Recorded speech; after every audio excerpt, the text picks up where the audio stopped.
Alright everyone, someone tipped me off the other day about the Burlington police force, and I guess their police chief got fired because it turned out that he was running a Twitter account, not under his real name, an anonymous Twitter account, like a sock puppet account, and he was berating and harassing someone who was a frequent critic of the Burlington police force's tactics, so he got canned. They bring in the interim police chief. Within a few hours, they got canned because it turned out, I guess they came out and said, oh yeah, by the way, I have like a secret Twitter account too. Now they're on, so in a 24-hour period, they've gone through 3 police chiefs, technically. I guess the board there decided to can the interim person because of that admission, or they found out that they had a Twitter account or got tipped off to it or something. This is hilarious. Because here, let me tell non-Vermonters something about Vermont. Let me look at this from a strictly Vermonter's perspective. So those of you who are in Vermont, maybe in New Hampshire, upstate New York, will kind of understand what I'm talking about. You tourist flatlanders out there probably don't know what the fuck I'm talking about. Vermont's a very special state. It's essentially the tale of 2 states, Vermont and Burlington/Montpelier. Burlington politicians, because it's the only major metropolitan area, and that's kind of a stretch too, within Vermont, think of themselves as very erudite, very educated, urbane. They're more enlightened than the rest of us. Most of Vermont is bumpkins, where we're a bunch of hillbillies and farmers and rednecks, which is kind of true sometimes. You know, people from lower class Appalachia like myself.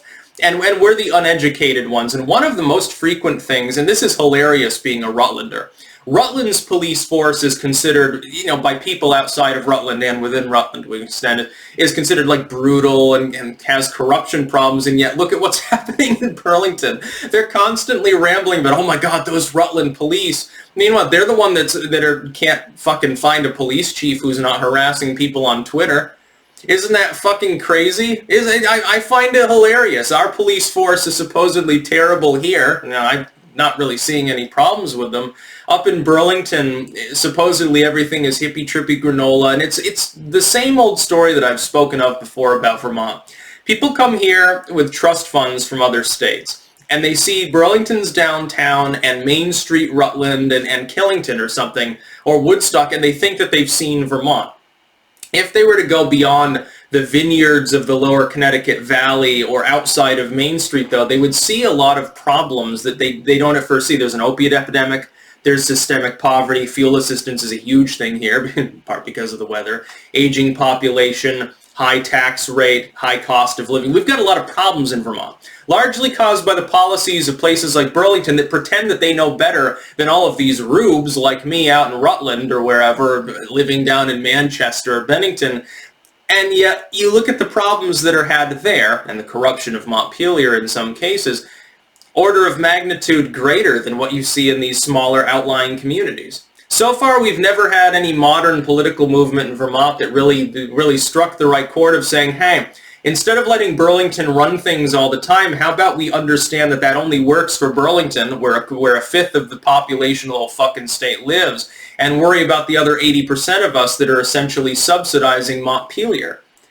That's what we really need. We really need a populistic movement in the state of Vermont. This is probably the only state in the Union where such a thing could happen because it's relatively small, quite rural. And so you could pretty much just drive from place to place for campaigns. Like you don't need a politician with millions of dollars to run for the governorship in the state of Vermont because you don't need a private jet.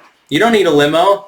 You don't need much of anything. You need, $10 for gas and you get to Burlington, basically.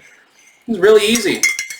Someone should focus on the smaller town districts and take their message directly to Rutland and Bennington and Brattleboro and all these other places. Go to White River, go to Barrie, places outside of Montpelier and Burlington, which is where Bernie Sanders spends all of his time. Where do you think he lives? Up in the Champlain Valley, dude. Up with a bunch of people who planted vineyards because of global warming. Yeah. So Burlington goes through 3 police chiefs, but keep telling me how we're incapable of leadership. We're like corrupt and stuff down here in Rutland.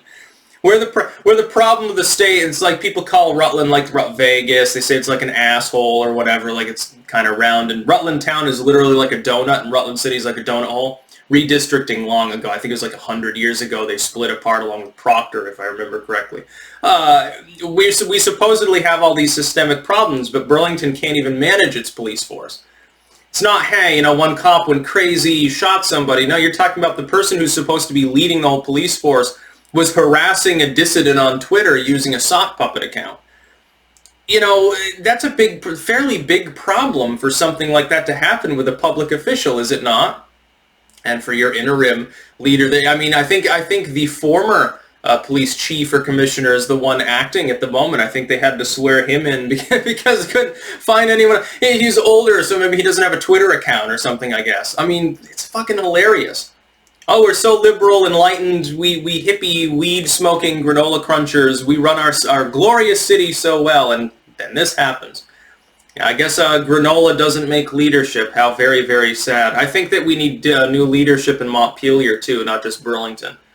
Like Burlington's crazy ordinances, it's the most it's basically, it's like the New England version of Seattle, or Portland, honestly. And there are some nice things up there. Don't get me wrong, there's good food. Burlington's a relatively clean, safe city, certainly by U.S. standards, but it's got its own problems, and the Burlingtonites aren't forthcoming about them as much as Rutlanders are. People here are fond of criticizing their own city. Up in Burlington, they make it a matter of pride to say how great they are and how everything's rainbow-colored and Ben & Jerry's. It's a totally different world, dude, mainly because it's populated mostly by non-Vermonters. That's about all. Peace out.